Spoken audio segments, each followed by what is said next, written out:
maze rero iminsi nsenga ariko Imana yankoreye igitangaza, Imana dukora igitangaza ku gihugu cyacu cy'u Rwanda. Ndetse gukora ikiganiro mbabwire nti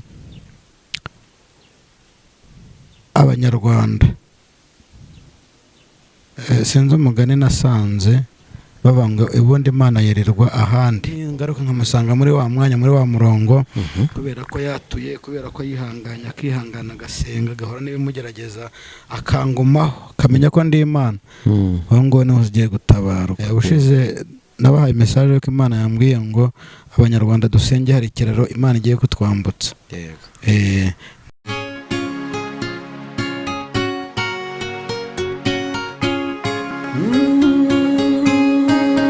Emana we, Yesu we, ingoma yawe ni amamare.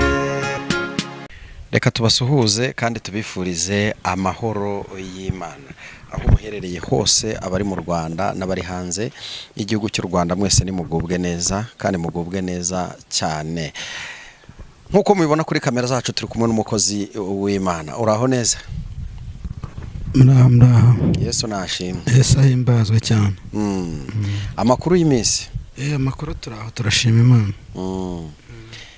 Nyemerera usuhuza abakunzi bacu, numara kubasuhuza ubundi usenge Imana. Ndasuje mu izina rya Yesu Kristo. Amahoro y'Imana nabane namwe. Nkuko mubizi rero, amazina yanjye nitwa Mugabe Eric. Konda kugezaho ijambo ry'Imana, message mba natumwe. Imana rero bagire neza kandi mukomere, ndabakunda. Yego. Karibu rero n'isengesho. Uri Imana nziza, uri Imana yacu, uri Imana ishoboye byose. Aya masaro turagushimye, turaguhimbaje, tugushimiye neza yawe, tugushimiye Kristo uturinda ukaturengera, tugushimiye kuri umukozi w'umuhanga, tugushimiye ko ukomeje kubana natwe mu bihe byose tukiriho, tugihumeka umwuka w'abazima, ndetse n'ikindi gihe cyose Kristo uzemera ko udukora muri iyi isi bigerageza, isi y'ibibazo. Twizeye tudashidikanya ko tukiri kumwe nawe. Bana natwe rero muri iki kiganiro, tugire neza, tukugeraho umugisha, abarwayi bakize, ababaye barengere, abafite ibyifuzo bitandukanye nabo bane nabo. Ndagushimye, ndaguhimbaje ko byumvishe kandi ugiye kubikora mu izina rya Yesu Kristo. Amen. Urakoze cyane kubw'isengesho ryiza uduhaye. Imana y'amahoro iguhereze umugisha. Yego.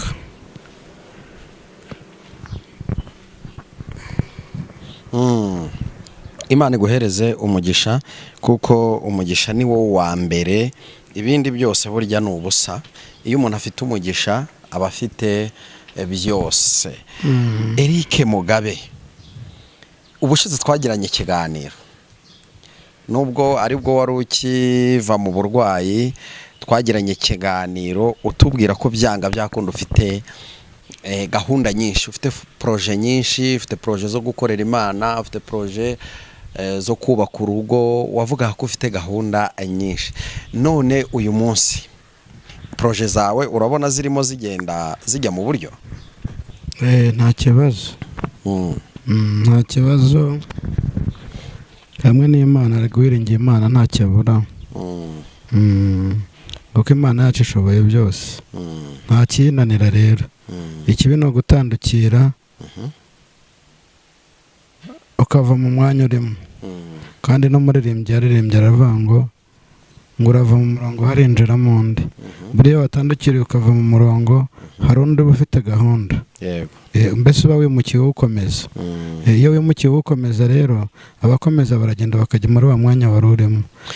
Imana rero nayo ikubona mu mwanya mwiza, ni ngombwa ko igomba kugira gute, gukomeza kukugirira neza. Njya nkunda kumva iryo jambo abantu benshi barikoresha, bakavuga bati urava mu murongo harinjiramo undi. Ndetse ukumva barivuga nk'ijambo rikomeye, ariko ngatungurwa nuko akenshi abarikoresha mu by'ukuri birangira ari bo bananiwe. Ubona ari impamvu ki aho? Ntabwo yaba ari uko abantu bakunda gukoresha ijambo ku munwa gusa, ku mutima ritarimo? Ashobora gukoresha ijambo ku munwa ariko habamo byinshi birura. Nta buki bubamo mu gusenga. Oya, nta biryohera bibamo. Ni umubirizi gusa. Yego. Cyangwa igikakarubamba njya numva nacyo ngo kirarura cyane. Mu gusenga rero nta buki bubamo, niyo mpamvu ngira ngo mbwira abantu. Nta buki bubamo. Uzasenga, nusenga uzahura n'ibihanda, nusenga uzahura n'ibikugerageza, nusenga uzahura n'ubukene, nusenga uzaburara, nusenga uzabura n'ayo kugura umuriro. Hari igihe kigera akabura. N'aya mayinite ukaba utayabona. Niyo mpamvu rero mbabwira abantu ngo gusenga nta buki. Nta buki bubamo. Ni ibirura gusa. Ariko nyuma yo kurura hari ibyiza. Hari ubuki buzaboneka. Yego. Kandi ndizera neza ko iyo utegereje kandi utegereje ibyiza urihangana. Ubwo twari tugiye kuri wa mwanya wo kuvuga ku bantu bava mu murongo. Yego. Nta kindi yo gikora hano mu murongo ni intege nkeya. Imana ikaza kukureba handi yagusize muri wa mwanya yakubura, nayo ubwo itanga igihe ikavuga ati reka ndeke Mugabe gusubiza bya byifuzo byo kugira ngo azongere yisubire. Ahubwo ndavuga ko n'urugero nitanzeho. Yego. Abati ningaruka nkamusanga muri wa mwanya, muri wa murongo, kubera ko yatuye, kubera ko yihanganye, akihangana, agasenga, agahora n'ibimugerageza, akangumaho, akamenya ko ndi Imana. Aho ngo niho ugiye gutabarwa. Yego. Deretse gukora ikiganiro mbabwire nti Abanyarwanda, sinzi umugani nasanze bavuga ngo ubundi Imana yerirwa ahandi ariko igataha i Rwanda. Uko ni ukuri. Burya ngo umugani ugana kariho. Uko ni ukuri. Imana yacu yirirwa ahandi igataha i Rwanda. Yirirwa ahandi igataha i Rwanda. Kuko impamvu mbivuze gutyo, maze iminsi mu masengesho hano naragiye gusenga si ngombwa. Nsigaye no nirinda no kuvuga ibintu byinshi bijyanye n'uburyo bwo gusenga. Hari ibintu byinshi Satani yarahagurutse, kandi ntabwo yahagurutse ngo hagurukire mu bindi bintu bisanzwe, ahubwo yahagurukiye mu bantu.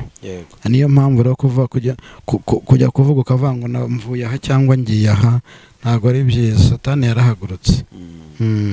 Niyo mpamvu tugomba kuba nk'abanyabwenge. Maze rero iminsi nsenga, ariko Imana yankoreye igitangaza. Imana dukoreye igitangaza ku gihugu cyacu cy'u Rwanda. Ubushize nabahaye message ko Imana yambwiye ngo Abanyarwanda dusenge, hari ikiraro Imana igiye kutwambutsa. Ni byiza rero mu bantu bariho basenga ari amasengesho nari navuze y'iminsi yo guhera 10:00 kugeza 11:00 z'umugoroba. Hari ikiraro Imana iriho yambutsa abo bantu, cyangwa iriho yambutsa Abanyarwanda bariho basenga. Cy'ibyiza kandi ni imigisha. Iyo ni message nubwo tutari twatangiye ikiganiro tukiganira, ariko ni message nagomba kubanza gutanga.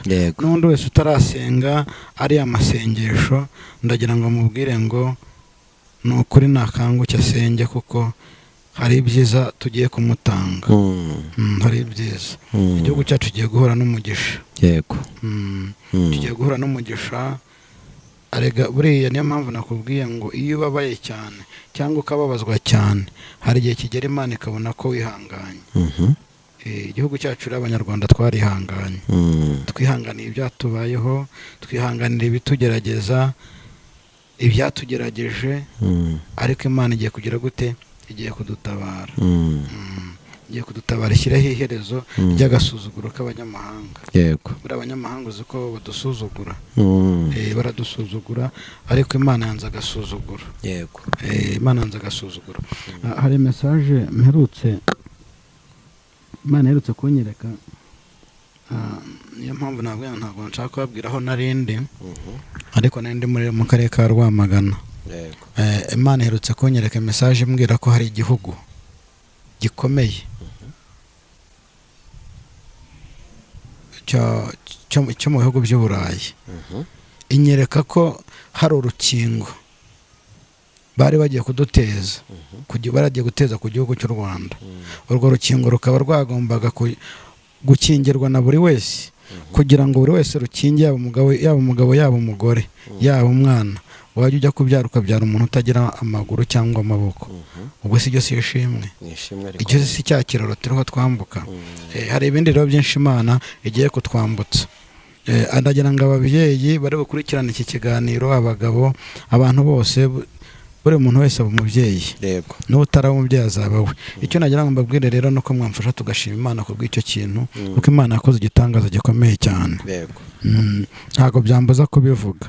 Buriya ubyaye umwana ukabyara umwana utagira amaguru, utagira amaboko, ntabwo byaba ari byiza. Hari ibihugu bifite ubuhanga, ariko ubuhanga ntabwo bubirusha Imana. Nagira ngo mbone rero kubwira abanyarwanda, mbabwira ngo dukomeze dusenge kuko Imana yacu ni nziza. Ariko urwo rukingo rutandukanye na rwa rundi navuze. Izindi nkingo zo ziraje kandi zizakingirwa, ariko mukomeze musenge. Izo zitandukanye na zimwe navuze mu kiganiro gishize. Urugo rwo ni urwari ruje kandi ntabwo rwari gutinda, rwagomba gukingira buri wese. Ariko wajya utwita ukibwira ko utwita umwana, ariko wajya kubyara ukabyara umwana utagira amaguru, utagira amaboko. Murumva ko ari ikintu Imana yatugiriye neza. Kiri muri ibyo rero n'ishimwe rikomeye cyane ku gihugu cyacu cy'u Rwanda n'abanyarwanda n'abari hanze. Ndagira mbabwira ko ari ishimwe rikomeye. Ibihangara bifite ibihugu byinshi bikomeye, bifite tekinike nyinshi cyane, ariko Imana yo mu gihugu cyo mu ijuru nkunda ko irirwa ahandi ariko igataha i Rwanda. Twariho tukiganira rero, ariko iyo mesaje yihutirwaga cyane. Dukomeze dusenge kuko hari n'ibindi Imana igiye kugira gute, igiye gukorera igihugu cyacu, igiye gukora abanyarwanda. Hari igihe rimwe na rimwe umuntu ujya utambutsa mesaje ugasanga mu by'ukuri abantu barayifata uko itari, cyangwa bakanagutekereza uko utashatse kubivuga. Niyo mpamvu nanjye nsaba abadukurikiye kugira ngo bajye bakurikira ikiganiro bakirangize, bajye bareka kumva akantu gato ngo bihutire guca imanza, cyangwa se bihutire gupfa kwandika komenti batabanje kumva ikiganiro.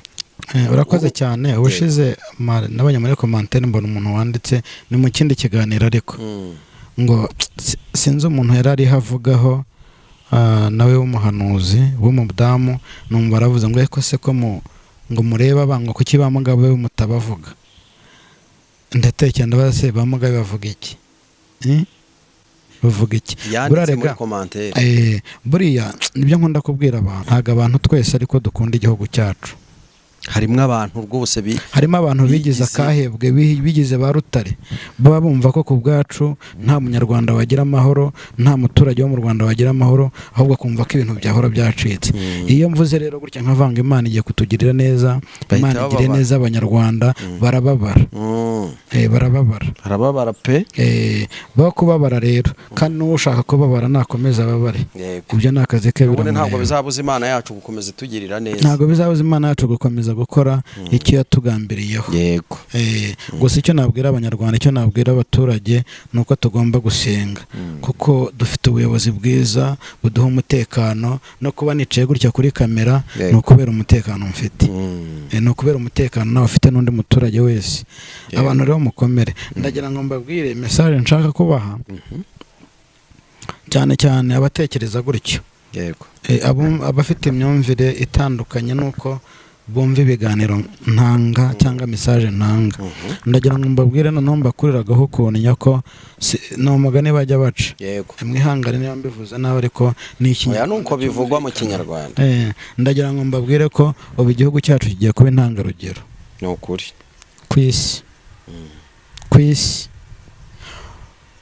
wowe ubyemere n'utabyemera arorere, ariko uko niko kuri, niyo makuru mfite. Naho abatera amabuye bazayadutera mpaka. Bakomeze bayatere, bakomeze bayatere, ariko Imana niyo yonyine ishoboye byose. Nari ndimo ndavuga ku mishinga yawe wari ufite. Abantu bakimara kubona ikiganiro twakoranye uri kuvuga ko ushaka kwimariya gukora ubukwe, bantu benshi barampamagaye, abandi barandika muri commentaire, bamwe bavuga bati ntwererane iri kutushimashima, tumukozi w'Imana ati bigeze ati ibintu byihute, bamwe bati mwamubwiye akabishyira ejo bundi mu kwa kabiri abandi bati muri uku kwa 12 abo bantu niki wababwira?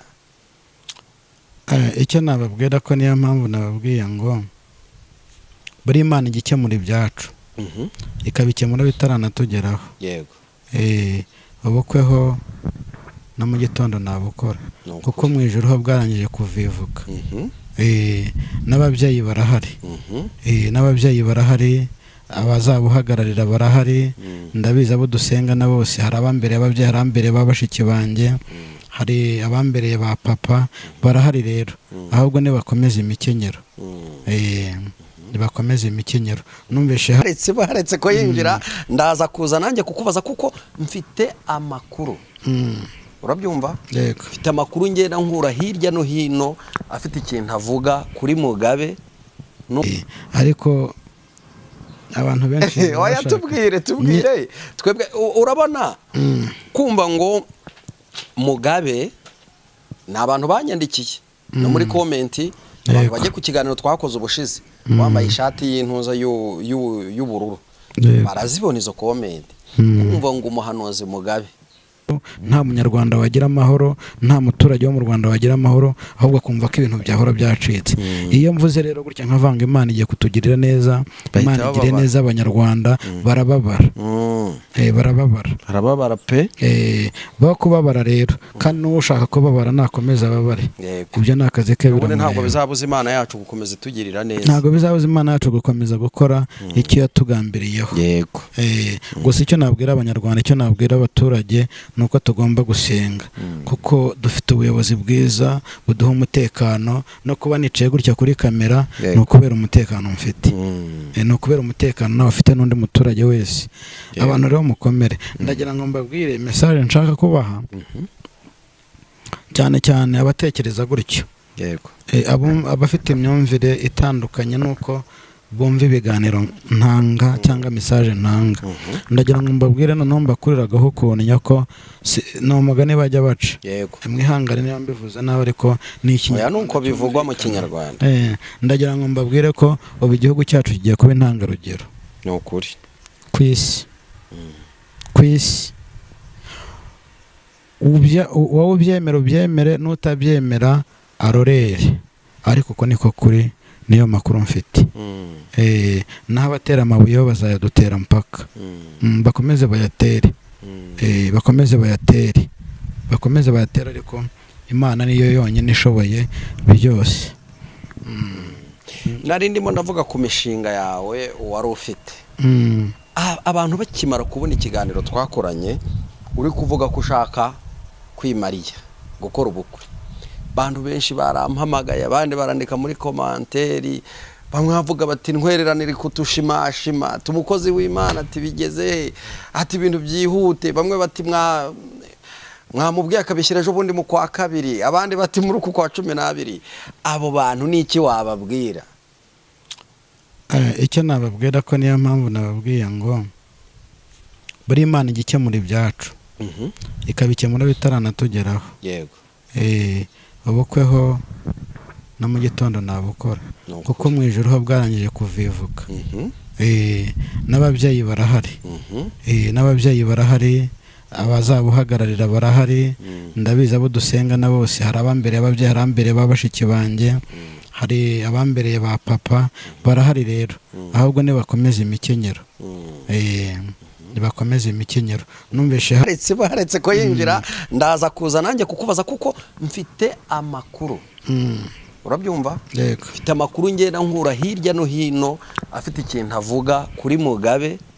Urabona kumva ngo Mugabe ni abantu banyandikiye no muri comment abantu bagiye ku kiganiro twakoze ubushize wambaye ishati y'intuza y'ubururu barazibona izo comment.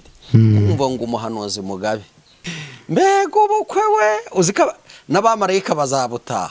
Igitangaza cyaba kirimo ariko ibyo ngibyo igihe kizagera muzabona uwo ari we. Muzabona uwo ari we muzamubona. Gusa ni umukobwa wasenze. Ni umukobwa wasenze. N'ubu ari harasenga.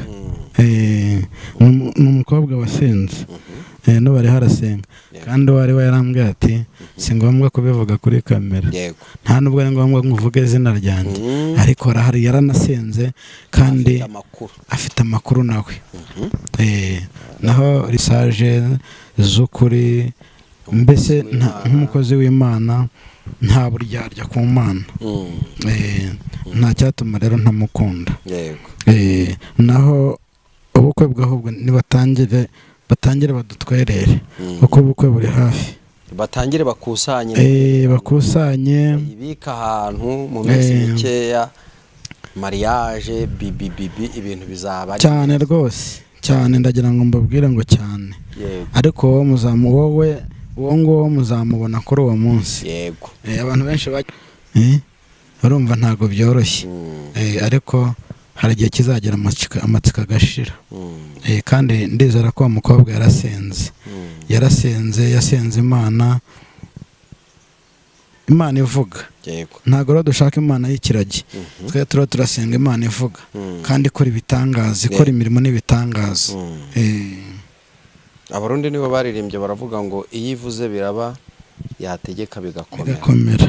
Ko atari umuntu bibeshye.